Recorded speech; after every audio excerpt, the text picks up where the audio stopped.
नमस्ते साथीहरू, यस लक्ष्य टिप्स युट्युब च्यानलमा तपाईँहरूलाई हार्दिक स्वागत गर्न चाहन्छु। आज पनि म नयाँ भिडियोको साथमा उपस्थित भएको छु। यस भिडियोलाई अन्तिमसम्म हेरी यस च्यानललाई लाइक, सेयर, सब्सक्राइब र नजिकै रहेको बेल आइकन दबाउन नभुल्नुहोला, ताकि नयाँ नयाँ भिडियो अपलोड गर्न साथ सुरुमै तपाईँलाई नोटिफिकेसन प्राप्त हुनेछ। साथै हाम्रो फेसबुक पेज लक्ष्य टिप्सलाई लाइक गर्न नभुल्नुहोला। आज म नेपाल विद्युत प्राधिकरणको विभिन्न तहको खुल्ला प्रतियोगितात्मक लिखित परीक्षाको पाठ्यक्रम लिएर आएको छु साथीहरू। यस भिडियोलाई अन्तिमसम्म हेरेर साथ दिनुहोला साथीहरू।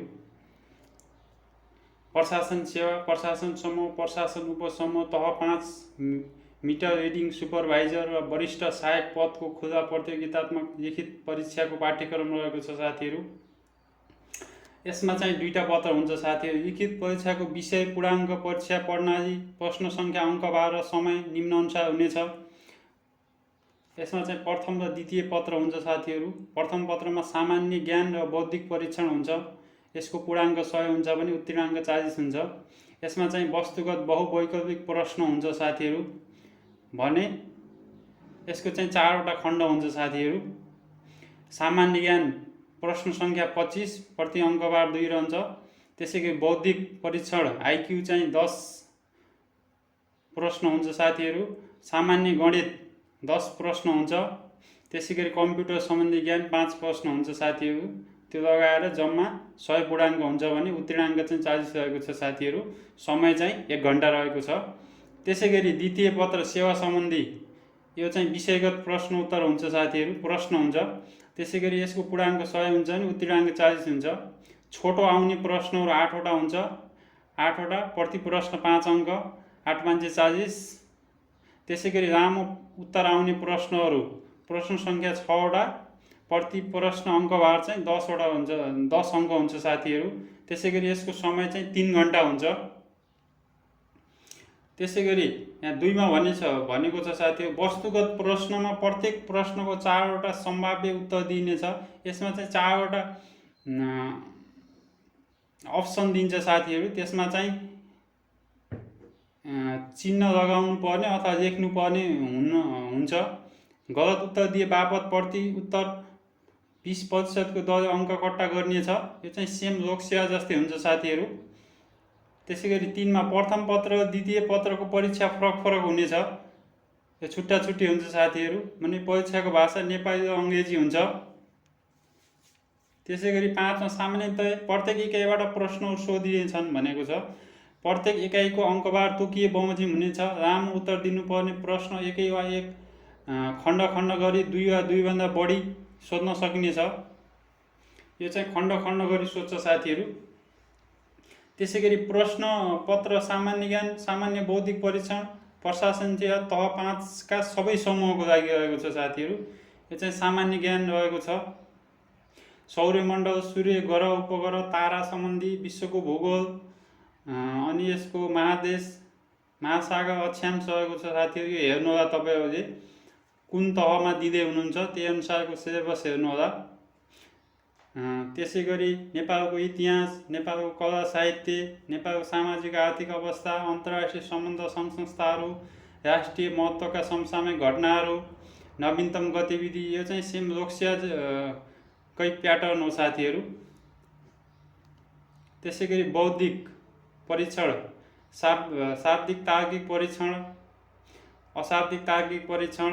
त्यसैगरी सामान्य गणितमा प्रतिशत, भिन्न, दशमलव, अनुपात, औसत, नाफा नोक्सान, ब्याज, श्रेणीकरण र एकीक नियम रहेको छ साथीहरू। त्यसैगरी कम्प्युटर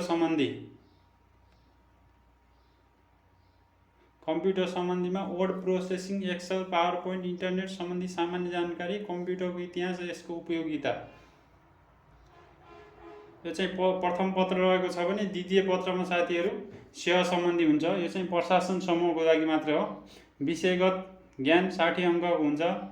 1मा नेपाल विद्युत विकास, नेपाल विद्युत प्राधिकरण र सम्बद्ध निकाय सम्बन्धी जानकारी। यसबाट चाहिँ 2वटा लामो प्रश्न आउँछ साथीहरू, 20 अङ्कको। त्यसैगरी 2मा चाहिँ कार्यालय सञ्चालन तथा व्यवस्थापनबाट 2वटा सर्ट क्वेसन र 2वटा लङ क्वेसन आउँछ साथीहरू, 30 मार्क्सको। त्यसैगरी 3मा चाहिँ सार्वजनिक सेवा प्रवाह र सुशासनबाट 2वटा सर्ट क्वेसन आउँछ साथीहरू। त्यसैगरी कानुन सम्बन्धी ज्ञान चाहिँ 40 अङ्कको हुन्छ।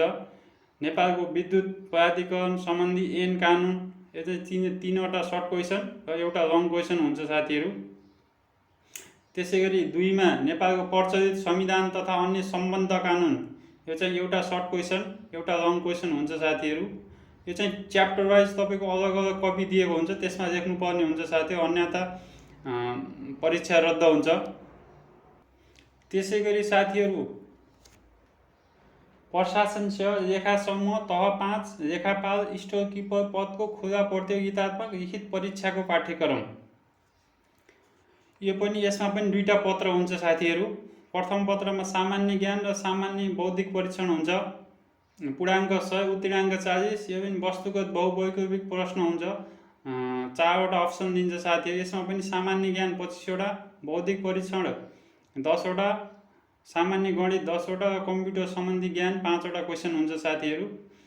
प्रत्येक प्रश्नको अङ्कबार 2 हुन्छ भने समय 1 घण्टा हुन्छ। त्यसै गरी द्वितीय पत्र सेवा सम्बन्धी 100 पूर्णाङ्कको 40 उत्तीर्णाङ्क 40 हो भने विषयगत प्रश्न हुन्छन्।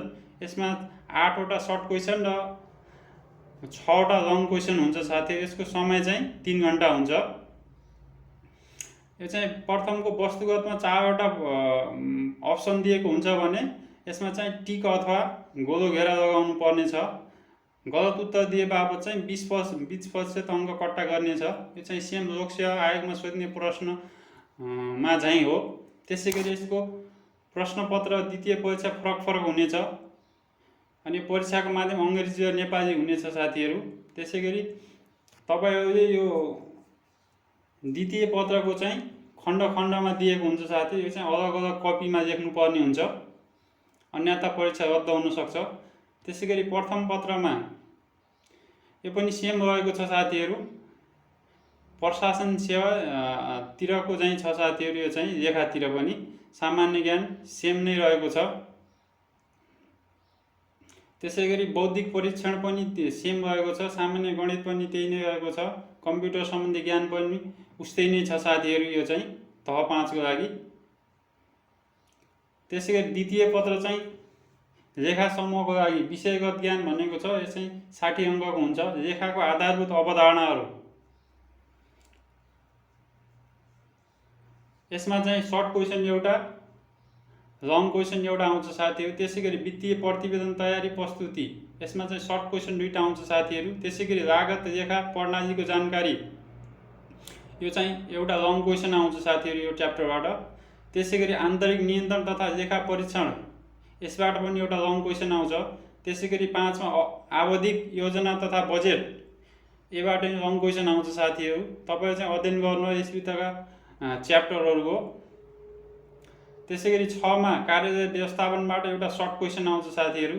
त्यसै गरी खण्ड ख मा चाहिँ कानुन सम्बन्धी ज्ञान, यसबाट 40 मार्क्सको आउँछ। नेपालको प्रचलित संविधान, यसबाट एउटा सर्ट क्वेसन आउँछ। त्यसै गरी 2 मा प्राधिकरण सम्बन्धी ऐन तथा विनिमय, यसबाट एउटा सर्ट क्वेसन एउटा लङ क्वेसन आउँछ साथीहरू। त्यसै गरी 2.2 मा नेपाल विद्युत प्राधिकरणको प्रचलित कर्मचारी सेवा नियमावली, त्यसै गरी विद्युत चोरी नियन्त्रण नियमावली 2059, त्यसै गरी प्रचलित महसुल सङ्कलन विनियावली, यो चाहिँ प्राधिकरण सम्बन्धी ऐन तथा विनिमय रहेको छ।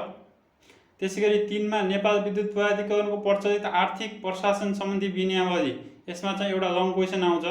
त्यसै गरी अन्य सान्दर्भिक कानुनहरू, यसमा 2टा सर्ट क्वेसन आउँछ साथीहरू। यसमा चाहिँ भ्रष्टाचार नियमावली 2059, आयकर ऐन 2058 र नियमावली 2059, त्यसै सेवानिवृत्त कोष सञ्चालन सम्बन्धी रहेको छ।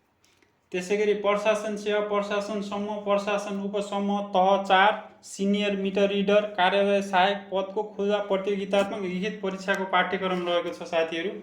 यसमा पनि 2टा पत्र नै हुन्छ। प्रथम पत्रमा सामान्य ज्ञान र बौद्धिक परीक्षण, पूर्णाङ्क 100 उत्तीर्णाङ्क 40, वस्तुगत बहुवैकल्पिक प्रश्न, सामान्य ज्ञान चाहिँ 25 वटा नै हुन्छ, बौद्धिक परीक्षण 10 वटा नै हुन्छ, सामान्य गणित 10 वटा, त्यसै गरी कम्प्युटर सम्बन्धी ज्ञान 5 वटा, प्रति अङ्क प्रश्न अङ्कबाट 2 अङ्क भने समय 1 घण्टा हुन्छ साथी। यो चाहिँ सेम तह 5 को चाहिँ छ साथीहरू।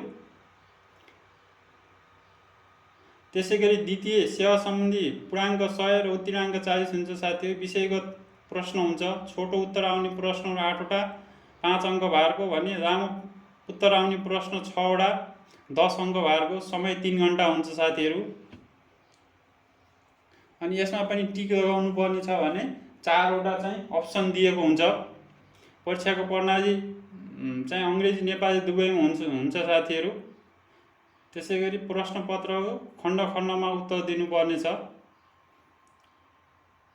त्यसैगरी प्रथम पत्र सामान्य ज्ञान, सामान्य बौद्धिक परीक्षण, प्रशासन तह 4 का सबै समूहको लागि यो पनि सेम तह 5 को मिटर द सुपरभाइजर अथवा लेखाको सेम नै हो साथीहरू। यो चाहिँ तपाईँको सामान्य ज्ञान र आइक्यू चाहिँ लगभग सबैको एउटै हुन्छ साथीहरू। अधिकृत, नायब सुब्बा र खरिदार लगायत सबै तपाईँको प्राधिकरण, आय निगम जताकतै एउटै हुन्छ साथीहरू। त्यो जुन अध्ययन गर्दा पनि हुन्छ। त्यसैगरी द्वितीय पत्र सेवा सम्बन्धी प्रशासन समूहको लागि हो साथीहरू। यो चाहिँ तह 4 को लागि। विद्युत 1 मा विद्युत विकास, नेपाल विद्युत प्राधिकरण र सम्बद्ध निकाय सम्बन्धी जानकारी। यसमा चाहिँ सर्ट क्वेसन 2वटा, लङ क्वेसन 2वटा आउँछ। त्यसैगरी कार्यालय सञ्चालन र व्यवस्थापन 2वटा सर्ट क्वेसन 2वटा लङ क्वेसन। त्यसैगरी कानुन सम्बन्धी ज्ञान, नेपाल विद्युत प्राधिकरण सम्बन्धी ऐन कानुन 4वटा सर्ट। त्यसैगरी नेपालको प्रचलित। त्यसैगरी प्रशासन सेवा लेखा समूह तह 4 सहायक लेखापाल, सहायक स्टोर किपर पदको खुला प्रतियोगितात्मक लिखित परीक्षाको पाठ्यक्रम रहेको छ साथीहरू। यसमा पनि 2टा पत्र नै हुन्छ। यो प्रथम पत्र चाहिँ सेम नै हुन्छ साथीहरू, तह 4 तह 5 को लागि। त्यसैगरी सेवा सम्बन्धी दोस्रो पत्र हुन्छ साथीहरू। यसमा पनि छोटो प्रश्न 8वटा हुन्छ। प्रत्येक प्रश्नको 5 अङ्कभार हुन्छ भने लामो प्रश्न 6वटा हुन्छ। प्रत्येक प्रश्नको अङ्कभार 10 हुन्छ। समय 3 घण्टा हुन्छ साथीहरू। यो पहिलो पत्र नै सेम नै रहेको छ साथीहरू, पहिलाको पत्र चाहिँ। त्यसैगरी द्वितीय पत्र, यसमा चाहिँ लेखाको आधारभूत अवधारणा 2वटा लङ क्वेसन आउँछ साथीहरू यो च्याप्टरबाट। त्यसैगरी वित्तीय प्रतिवेदन तयारी र प्रस्तुति, यसबाट एउटा लङ क्वेसन। त्यसैगरी लेखा प्रणालीको जानकारी, यसबाट 2वटा सर्ट क्वेसन। त्यसैगरी आन्तरिक नियन्त्रण तथा लेखा परीक्षण, यसबाट एउटा लङ क्वेसन। त्यसैगरी बजेट सम्बन्धी जानकारी, यसबाट एउटा सर्ट क्वेसन। त्यसैगरी कार्यालय व्यवस्थापन, यसबाट एउटा सर्ट क्वेसन। त्यसैगरी कानुन सम्बन्धी ज्ञान 1 मा नेपालको प्रचलित संविधान, यसबाट एउटा सर्ट क्वेसन। त्यसैगरी प्राधिकरण सम्बन्धी ऐन तथा विनिमय, यसबाट एउटा सर्ट क्वेसन र लङ क्वेसन। यो चाहिँ उपशीर्षक हुन् साथीहरू। नेपालको विद्युत प्राधिकरण ऐन 2041 को 2.2 मा नेपाल विद्युत प्राधिकरणको प्रचलित कर्मचारी सेवा विनियमावलीको। त्यसैगरी 2.3 विद्युत चोरी नियन्त्रण नियमावली 2059 को। त्यसैगरी 3 मा नेपाल विद्युत प्राधिकरणको प्रचलित आर्थिक प्रशासन सम्बन्धी विनियमावली, यसमा चाहिँ एउटा लङ क्वेसन आउँछ साथीहरू। त्यसैगरी 4 मा अन्य सान्दर्भिक कानुनहरू 2वटा सर्ट क्वेसन आउँछ साथीहरू। भ्रष्टाचार निवारण ऐन 2059, आयकर ऐन 2058 र नियमावली 2059। त्यसैगरी सेवानिवृत्त कोष सञ्चालन सम्बन्धी। अनि यो द्रष्टव्यमा भनेको छ साथी, पाठ्यक्रममा राखेका संविधान ऐन नियम विनिमय परीक्षा हुनुभन्दा 3 महिना अगाडिसम्म संशोधन वा खारेज भई त्यसको सट्टा हाल प्रचलनमा रहेकोलाई सोही अनुरूप पाठ्यक्रममा समावेश भएको मानिनेछ भनेको छ साथीहरू। 3 महिना अगाडिसम्म तपाईँको नियम ऐनहरू खारेज भएका, समावेश भएकालाई चाहिँ परीक्षार्थी अध्ययन गर्नुपर्छ भनेको छ साथीहरू। आजको भिडियोमा यति नै साथीहरू। यस्तै नयाँ भिडियो हेर्नको लागि यस च्यानललाई सब्सक्राइब गर्नुहोला, नजिकै रहेको बेल आइकन दबाउन नभुल्नुहोला, ताकि नयाँ भिडियो अपलोड गर्न साथ सुरुमै तपाईँलाई नोटिफिकेसन प्राप्त हुनेछ। साथै हाम्रो फेसबुक पेज रोक्सिया टिप्स लाइक गर्न नभुल्नुहोला। भिडियो कस्तो लागिरहेको छ कमेन्ट बक्समा कमेन्ट गर्नुहोला। तपाईँहरूको एक लाइक, एक सब्सक्राइब आगामी दिनहरूमा यस्तै नयाँ भिडियो बनाउन हौसला प्रदान गर्नेछ। धन्यवाद।